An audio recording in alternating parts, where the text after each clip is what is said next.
ভাইরে ভাই, আমি তো পুরা অবাক যে সেমাই দিয়ে এত সুন্দর রেসিপি বানানো যায়। বিশ্বাসই করবেন না যদি না বানিয়ে খান। তাহলে আমি কিন্তু বানিয়ে খেয়েছি দেখে বলতে পারছি যে এতটা মজা হয়ে থাকে, আমি নিজেই অবাক হয়ে গিয়েছি। আমিও জানতাম না যে এতটা মজা হবে, কিন্তু অনেক মজা হয়েছে দেখে আপনাদের মাঝে শেয়ার করলাম। কোনো বেলাবেলি ঝামেলা নাই, ঝামেলা ছাড়াই কিন্তু এই রেসিপিটা আপনাদের মাঝে দেখাবো। আর কী কী উপকরণ দিয়ে বানাচ্ছি সেটা আপনাদের মাঝে এখন তুলে ধরবো। এখানে নিয়ে নিয়েছি আটা, আমি হাফ কাপ আটা নিয়েছি, আপনারা কম বেশি করে নিতে পারেন। ইস্ট দিয়ে দিলাম আধা চা চামচ, তার থেকেও কম, আর স্বাদ মতো লবণ দিয়েছি। আর ইস্টের পরিবর্তে আপনারা কিন্তু ডিম আর বেকিং পাউডার সেটা কিন্তু অ্যাড করতে পারবেন। ইস্ট যদি না থাকে ঘরে তাহলে এই দুইটা উপকরণ দিলেই কিন্তু হবে। তার শুকনো উপকরণগুলো ভালোভাবে মিশিয়ে নিলাম। এখানে কিন্তু আমি হালকা গরম পানি দিচ্ছি, আর হালকা গরম পানিই দিতে হবে। গরম পানিটা দিয়ে কিন্তু আমি ভালোভাবে মিশিয়ে নিচ্ছি। এখন শক্ত একটা ডো তৈরি করে নিব। আর একটু নরম হলে কোনো সমস্যা নেই, কিন্তু অতিরিক্ত নরম হয়ে গেলে কিন্তু নাস্তাটা ভালো হবে না। আমি তার জন্য কিন্তু একটু শক্ত করে নিচ্ছি। এখানে কিন্তু কোনো রকম তেল অ্যাড করা হয়নি, এখানে তেল অ্যাড করতে পারেন আপনারা। তো আমি কিন্তু ভালোভাবে মিশানোর পরে কিন্তু এখন চামচটার থেকে সব কিছু নামিয়ে নিলাম আর কি, কাচিয়ে নিয়ে কিন্তু ভালোভাবে এখন একটা ডো আমি তৈরি করে নিব। হাত দিয়ে মেখে নিচ্ছি, হাত দিয়ে মেখে নিলেই ভালো হবে। খুব সুন্দরভাবে হাত দিয়ে মেখে আমি কিন্তু ডোলে ডোলে মেখে নিচ্ছি, দেখতেই পাচ্ছেন এরকম ডোলে ডোলে মেখে নিতে হবে। তো এখন কিন্তু আমার ডোটা তৈরি করা হয়ে গিয়েছে। তো দেখতেই পাচ্ছেন যে কতটা শক্ত হয়েছে, এরকম কিন্তু শক্ত করে নিচ্ছি। একটু নরম, হালকা আর একটু নরম হলে কোনো সমস্যা নেই। একটু উপরে তেল দিয়ে দিলাম, তেলটা দিয়ে কিন্তু ভালোভাবে আমি এখন লাগিয়ে নিচ্ছি, না আর উপরে ড্রাই হয়ে যাবে। তার জন্য তেলটাকে দিয়ে কিন্তু আমি ভালোভাবে এখন ঢেকে রাখবো। হাতে যদি বেশি টাইম থাকে তাহলে বেশিক্ষণ রাখতে পারেন, আমি কিন্তু বেশিক্ষণ রাখবো না। এই সেমাইটা ভাজতে যতটুকু সময় লাগবে ততটুকু সময় কিন্তু আমি রেখে দিব, তার বেশি রাখবো না। তা যাই হোক, আমি সেমাইটাকে হালকা একটু ভেঙে নিচ্ছি। এখানে আপনারা লম্বা সেমাইটাও নিতে পারেন, লম্বা সেমাইটা নিলেও কিন্তু হবে। তা আমি সেমাইটাকে একটু ভেঙে নিয়ে পাশে রেখে দিই। এখন আমি এই যে 2 চা চামচ নিয়ে নিলাম গুঁড়া দুধ, আর যদি লিকুইড দুধ থাকে সেটা দিতে পারেন। আর দিয়ে দিলাম 2 চা চামচ দিয়ে দিলাম কর্নফ্লাওয়ার। কর্নফ্লাওয়ার যদি না থাকে তাহলে আটা বা ময়দা আপনারা একটু হালকা তেলে ভেজে নিতে পারেন, ভেজে নিয়ে কিন্তু এই রেসিপিটা বানানো যাবে। তা আমি কিন্তু এখানে ঠান্ডা পানি দিয়ে দিচ্ছি, মানে ট্যাপের পানি দিয়ে দিচ্ছি আর কি। এখানে গরম পানি দেওয়া যাবে না, যেহেতু কর্নফ্লাওয়ার দেওয়া হয়েছে। ট্যাপের পানি দিলে কিন্তু গরম মানে শক্ত হয়ে যাবে, তার জন্য। তা গুঁড়া দুধটা আর কর্নফ্লাওয়ারটা আমি কিন্তু ভালোভাবে মিশিয়ে নিচ্ছি। আর এভাবে ভালোভাবে মিশিয়ে নিতে হবে। আর এই কাজগুলো কিন্তু অবশ্যই আগে করে রাখতে হবে। এখানে কিছুটা কিশমিশ আর বাদাম নিয়ে নিয়েছি, আর আপনাদের পছন্দ মতো আপনারা নিতে পারেন। এই যে এখানে কাজু বাদাম, পেস্তা বাদাম, চীনা বাদাম, আর এখানে নিয়েছি আখরোট আর কিশমিশ, দেখতেই পাচ্ছেন। এই আখরোট আমি একটাই নিয়েছি। এখন কিন্তু আমি চুলায় চলে যাব, আর চুলায় একটা প্যান বসিয়ে দিয়েছি। 1 টেবিল চামচ ঘি দিয়ে দিলাম। ঘিটাকে ভালোভাবে একটু গলিয়ে নিচ্ছি। গলিয়ে নিয়ে কিন্তু এই বাদামগুলো একটু থেতো করে নিয়েছি আমি, অফ ক্যামেরায় থেতো করে নিয়ে কিন্তু ভেজে নিব। আর এখানে কিন্তু এলাচ দারচিনি দিয়ে দিয়েছি, এটা অপশনাল, আমার কাছে ভালো লাগে তার জন্য দিয়েছি। এটা ঘ্রাণটাতে খুব মানে রেসিপিটা ভালো লাগবে আর কি, মানে সেমাইটা রান্না করলে ভালো লাগবে। তাই আমি বাদামগুলো হালকা একটু থেতো করে দিয়ে দিয়েছি। আর এই আখরোটটা কিন্তু এমনি খেতে অতটা ভালো লাগে না, কেমন যেন একটা গন্ধ বের হয়, তার জন্য কিন্তু একটু ভেজে নিয়ে অবশ্যই দিতে হবে, তাহলে কিন্তু বাচ্চারা অনেক মজা করে খেয়ে নেবে। বা যে কোনো কিছু নাস্তা তৈরি করলে সেটাতে আপনারা দিতে পারেন। আমি কিন্তু সেমাইটা দিয়ে দিয়েছি। সেমাইটা দিয়ে কিন্তু আমি এই যে বাদাম কিশমিশ ভেজে নিয়েছি সেটার সঙ্গে কিন্তু ভেজে নিব। তা হালকা জাল দিয়ে ভেজে নিতে হবে, বেশি জাল বাড়িয়ে দেওয়া যাবে না, তাহলে কিন্তু কিশমিশটা পুড়ে যাবে। তা আমার চীনাবাদামটা কিন্তু ভাজা ছিল, তারপরেও কিন্তু আমি আরও একটু ভেজে নিয়েছি। তা হালকা জালে এখন ভাজতে থাকি। আর এই পর্যায়ে লাইক দিয়ে দিই মনে করে, যদি লাইক না দিয়ে থাকেন। আর আমার ভিডিওর কোনো অংশ যদি ভালো লাগে চাইলে আমার চ্যানেলটা সাবস্ক্রাইব করে আমার পাশে থেকে যেতে পারেন। আমি ব্লগ বাই সাথী, ঢাকা থেকে বলছি। তা আমার কিন্তু ভাজা হয়ে গিয়েছে কিছুটা, মানে অনেকটাই ভাজা হয়েছে আর কি। এখানে আমি চিনি দিয়ে দিলাম আমার পছন্দ মতো, আপনাদের পছন্দ মতো আপনারা চিনি দিবেন। চিনিটা কম বেশি করে নিতে পারেন, কারণ কি চিনি তো সবাই একরকম খায় না, তার জন্য। চিনিটাকে দিয়ে আমি আরও একটু ভেজে নিলাম, 30 সেকেন্ডের মতো ভেজে নিয়েছি। আর চিনিটা দিয়ে বেশি ভাজার প্রয়োজন নেই, চিনিতে না ভাজলেও কোনো সমস্যা নেই। আমি গুঁড়া দুধ আর কর্নফ্লাওয়ার যে গুলে রেখেছিলাম সেটা দিয়ে দিলাম, আধা কাপ পানি দিয়েছিলাম।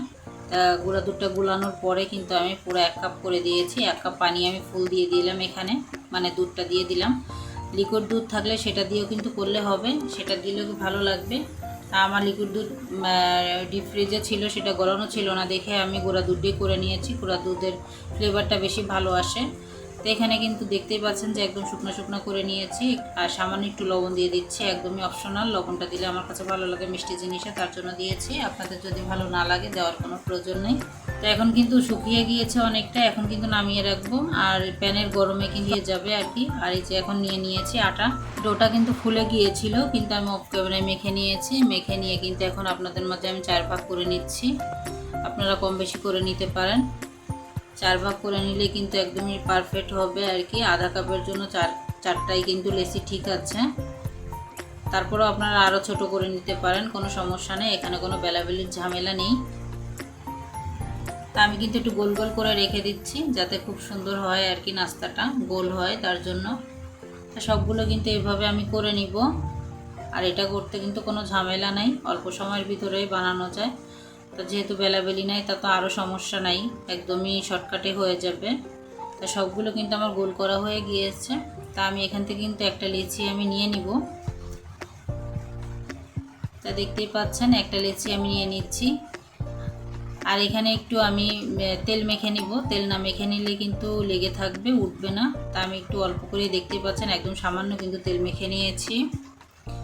তেল মেখে নিয়ে কিন্তু আমি হাত দিয়ে চেপে চেপে নিচ্ছি। আর মাঝখানটাতে কিন্তু বেশি চাপা যাবে না, সাইড দিয়ে কিন্তু আমি চেপে নিচ্ছি। দেখতেই পাচ্ছেন মাঝখানে যদি বেশি পাতলা হয়ে যায় তাহলে কিন্তু ফেটে যাবে, তার জন্য সাইড দিয়ে আমি চেপে নিচ্ছি। আর মাঝখানটা কিন্তু আমি ওই যে প্রথমেই 2-3 বার চাপ দিয়েছিলাম, তারপরে কিন্তু আর চেপে নেইনি।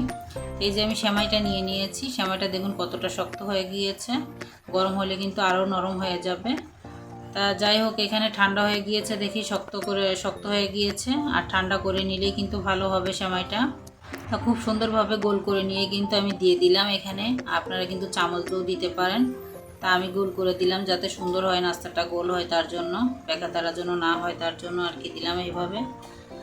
আর দেখতেই পাচ্ছেন যে ফাটা অংশ ছিল, একটু ফেটে গিয়েছিল, সেটা কিন্তু আমি ভালোভাবে মুখটাকে চেপে দিয়েছি। আর অবশ্যই কিন্তু মুখটাকে সিল করে দিতে হবে যেন খুলে না যায়, খুলে গেলে সমস্যা হয়ে যাবে আর কি। সব ফেটে গেলে তো আর নাস্তাটা ভালো হবে না, তার জন্য কোনো ফাটা অংশ যেন না থাকে তার জন্য। আর প্রতিটা নাস্তা যখনই বানাচ্ছি তখনই কিন্তু আমি এরকম একটু তেল মেখে নিচ্ছি। আর এরকম তেল মেখে নিয়েই কিন্তু প্রত্যেকটা নাস্তায় বানিয়ে নিতে হবে।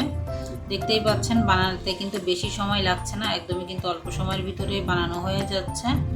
তো এইভাবে কিন্তু সবগুলো নাস্তা আপনারা কিন্তু বানিয়ে নিতে পারেন, বা আমি কিন্তু এভাবে বানিয়ে নিচ্ছি আর কি।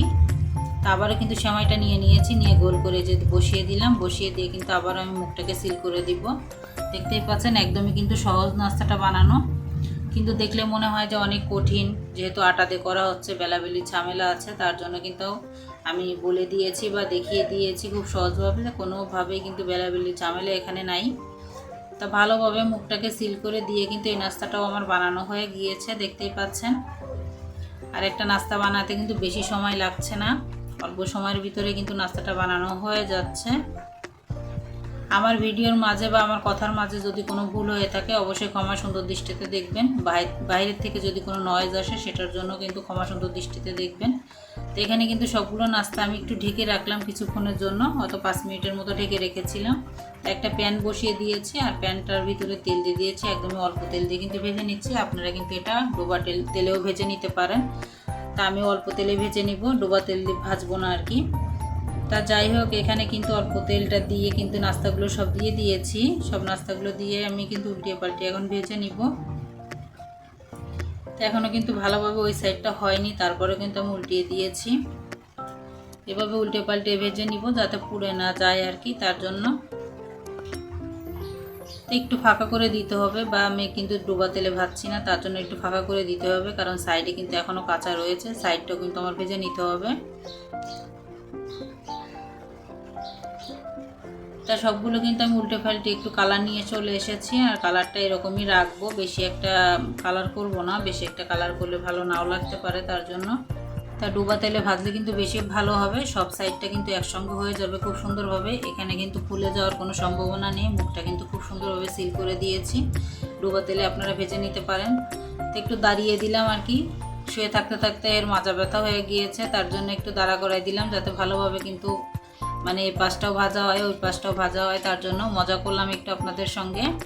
তাই এক সাইডটা কিন্তু ভাজা হয়ে গিয়েছে, আরও এক সাইড কিন্তু খুব সুন্দরভাবে আমি উল্টিয়ে পাল্টিয়ে মানে ভেজে নিচ্ছি। সাইডগুলো আর কি এভাবে ভেজে নিতে হবে। তা সাইডগুলোকে খুব সুন্দরভাবে কিন্তু আমি ভেজে নিচ্ছি, দেখতেই পাচ্ছেন।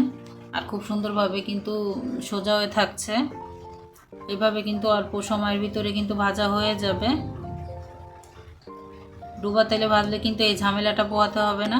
আমি যেহেতু অল্প তেলে ভাজছি তার জন্য কিন্তু এইভাবে ভেজে নিলাম। তা দেখতেই পাচ্ছেন সবগুলো কিন্তু খুব সুন্দরভাবে ভেজে নিয়েছি, এখন আপনাদের মাঝে পরিবেশন করব। তা দেখুন মাশাআল্লাহ সবগুলো কিন্তু খুব সুন্দরভাবে ভেজে নিয়েছি। আর দেখুন চাপ দিলে কিন্তু গুঁড়া গুঁড়া হয়ে পড়ছে, আর ঠান্ডা হলে কিন্তু খুবই সুন্দর হবে। আর ঠান্ডা হলে যে এত মজা লাগবে আমি নিজেই বিশ্বাস করতে পারিনি। গরম খেতে কিন্তু এক স্বাদ, আর ঠান্ডা হলে কিন্তু অন্য স্বাদ, যেহেতু এটার ভিতরে মিষ্টি জিনিস দেওয়া রয়েছে। ঠান্ডা হলে কিন্তু ভালো লাগবে আমার কাছে কিন্তু ঠান্ডা হওয়ার পরেই বেশি ভালো লেগেছে, তার জন্য বলছি। এখনও কিন্তু অনেকটাই গরম, দেখতেই পাচ্ছেন যে ধোয়া বেরোচ্ছে। আজকের মতো বিদায় নিচ্ছি, আল্লাহ হাফেজ, আসসালামু আলাইকুম।